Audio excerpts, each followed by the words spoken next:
नमस्कार, मैं डॉक्टर विष्णु माने पिछले 5 साल से गर्भ संस्कार के ऊपर काम कर रहा हूँ। सच में ये विधि जो है, ये साइंटिफिक विधि है। एक माँ एज अ डिज़ाइनर अपने कोख में ही अपने संतान को बाई बर्थ, जन्म के साथ में ही कैपेसिटीज़, स्वभाव, स्वरूप और संस्कारों का ये उपहार देती है।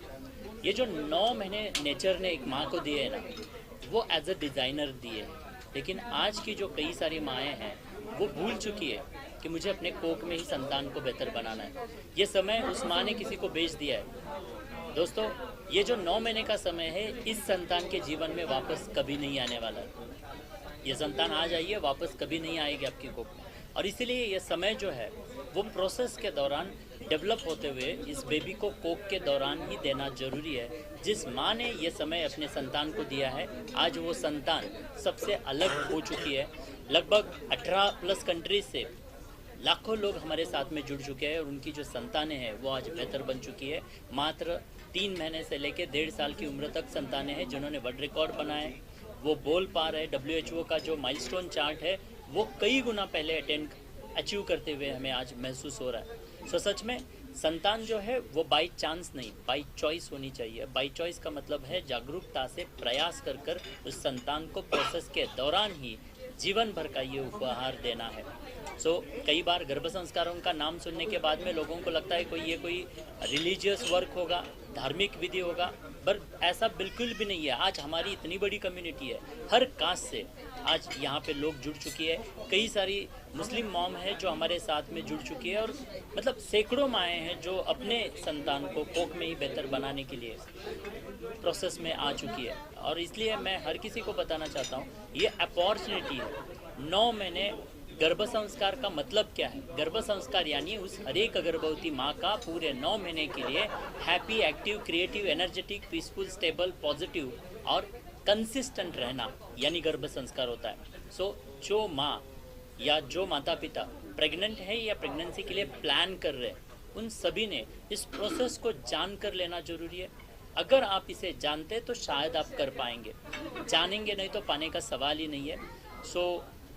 कई बार लोगों को पता नहीं है कि प्रेगनेंसी में क्या करना है, मेंटली, इमोशनली कैसे रहना है। सिर्फ बेबी जो है वो सिर्फ शरीर से नहीं जन्म ले रहा है, वो शरीर के संग अंदरूनी कैपेसिटीज़ को लेकर आ रहा है। और इसलिए इन अंदरूनी कैपेसिटी के लिए आज देश भर में एक ही नाम है, वो है GSC यानी गर्भ संस्कार चैलेंज। क्यों? क्योंकि मेरा हर एक उस गर्भवती माँ के लिए चुनौती है। आपके बेबी को और आने वाले देश के भविष्य को बेहतर बनाना चाहते हैं तो ये चैलेंज आपके लिए। जरूर एक बार अनुभव करें और अपने कोख में ही अपने संतान को जीवन भर का ये उपहार प्रदान करें। धन्यवाद। मेरा नाम रीमा वोरा है। गर्भ संस्कार हमेशा से ही करना था, मतलब पहले से ही सोचा था कि जब भी हम बेबी करेंगे तो गर्भ संस्कार करना है, बट कैसे करना है, क्या करना है, कुछ आइडिया नहीं था। तो हम ऐसे ही वीडियोस देखते थे यूट्यूब पे, बट यूट्यूब पे से कुछ ऐसे प्रैक्टिकली नहीं था पॉसिबल, क्योंकि हम वो देख के 2 मिनट में वापस भूल जाते हैं। बट एक ऐसे फुल प्रूफ कुछ चाहिए था, तो गर्भ संस्कार challenge was a go to thing कि हमको ये करना है। और जैसे ही गर्भ संस्कार हमने लिया तो वो चैलेंज मतलब वो चैलेंज ही है। 9 मंथ्स हमको वो फॉलो करना पड़ता है। सर इतने स्ट्रिक्ट है और सर फॉलो अप हमेशा लेते रहते हैं कि आपने ये किया या नहीं। और कॉम्पिटिशन्स रहती है कि जैसे कि मम्मी का ऐसे मंथ वाइज चार्ट देते हैं सर, तो वो टिक करना है हमको कि हमने ये किया, आज ये किया या आज ये मिस हो गया। तो वो पूरा एक ऐसे फॉलो अप रहता है और सर इतना मोटिवेट भी करते हैं, और सर की पूरी टीम कि कैसे करना है, क्या करना है, वो पूरा हमें एक्सप्लेन करते हैं। और it is a beautiful journey. अगर तुमको एक अच्छा बच्चा चाहिए मेंटली और फिजिकली, और इवन एज अ मदर, कि हम लोग इतना स्ट्रेस लेते हैं, छोटी छोटी बातों का हम स्ट्रेस लेते हैं कि मेरे बच्चे को कैसे होगा, क्या होगा। तो गर्भ संस्कार चैलेंज हमेशा हैंडी आता है कि हम कुछ भी पूछे, कुछ भी करें, हमको आंसर मिल जाता है। और मेरा बेबी जब बॉर्न हुआ तो मेरा वेट तो बिल्कुल नहीं बढ़ा प्रेगनेंसी में, but my baby was very healthy. I had a baby of 3.86 kgs. So that was a big thing for me. Thank you. नमस्ते, आई एम श्रुति माने। मैं पुणे से हूँ और ये मेरा फर्स्ट बेबी है। मैंने GSC 8th मंथ में ज्वाइन किया था। और अभी जो मैं देख रही हूँ समर्जित में जो चेंजेस है वो 2nd मंथ से ही, मतलब ओम क्लियरली बोलता है। मतलब वो जो है सबके लिए ही शॉकिंग था। और अभी जो है वो बहुत ज़्यादा एक्टिव है। जो कुछ भी अफर्मेशंस मैंने लिखे वो सारे मतलब वर्क करते हैं। हम लोग रोज़ कुछ तो कुछ नया देख रहे हैं उसमें। So I am really grateful for GSC। Thank you. आप क्या सोचते हो और आपको ये थॉट कैसे आया? क्या देखिए, हम डॉक्टर हैं, ठीक है, बट इसका मतलब ये नहीं है कि हम अपनी जो संस्कृति है इसमें मानते नहीं है। हमें बहुत अच्छे से पता है, पूरे भारत को पता है, अभिमन्यु की स्टोरी हमें बताने की ज़रूरत नहीं। तो ये तो हमें पुरातन से पता है कि गर्भ संस्कार नाम की चीज़ है, ठीक है। इसी वजह से हमने ये गर्भ संस्कार को चुना।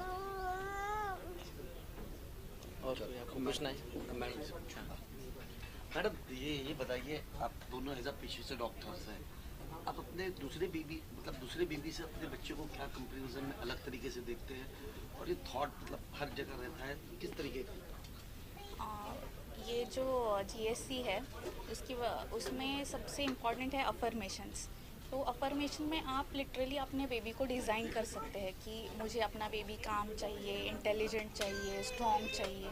तो मैंने ये सारे अफर्मेशंस बहुत मतलब मैं 4th मंथ से ही लिख रही थी और अभी मैं देख रही हूँ, आई कैन एक्चुअली सी कि ये बहुत काम है। और बाहर मैं जाती हूँ तो अभी जो ये टॉडलर एज है, बच्चे स्क्रीन से ज़्यादा अटैच रहते हैं या फिर क्रैंकी हो जाते हैं उनको जो ना मिले। बट ये बहुत शांत है, किसी के भी साथ बहुत ही इजीली ये एक्वेंट हो जाता है। और हमने उसको अभी ट्राई भी किया प्री स्कूल में।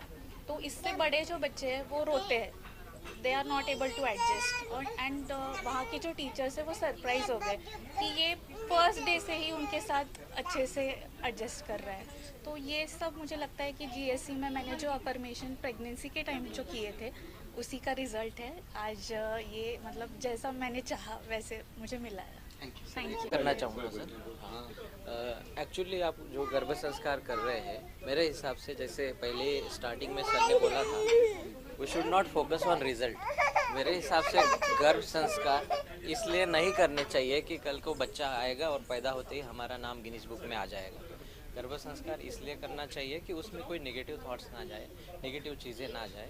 तो जो कुछ हम पॉजिटिव एटमॉस्फेयर रख सकते हैं वो रखने के लिए मेरे हिसाब से सबने गर्भ संस्कार करने चाहिए, ना कि कोई एकदम हमें कोई एक आउट ऑफ द वे कुछ बच्चा आ जाएगा और अचानक आते ही कोई वर्ल्ड रिकॉर्ड कर देगा। Thank you.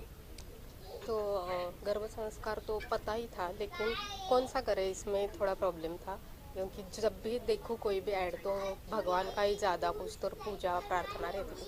लेकिन सर का जो वेबिनार देखा तो उसमें कुछ अलग दिखा और वो बच्चे के ब्रेन में ही 80% डेवलपमेंट होती है, वो सर से ही पता चला और उन्होंने ही गाइडेंस अच्छे से दिया, इसलिए किया। और इसमें ऐसे अलग से चेंजेस दिखते हैं, मतलब अभी से ये इसका लेफ्ट और राइट दोनों ब्रेन डेवलप है ऐसा लगता है, क्योंकि ये दोनों हाथ से काम करता है। ऐसे जो होते हैं जिनका सिर्फ राइट ही डेवलप होता है वो एक ही हाथ से करेंगे।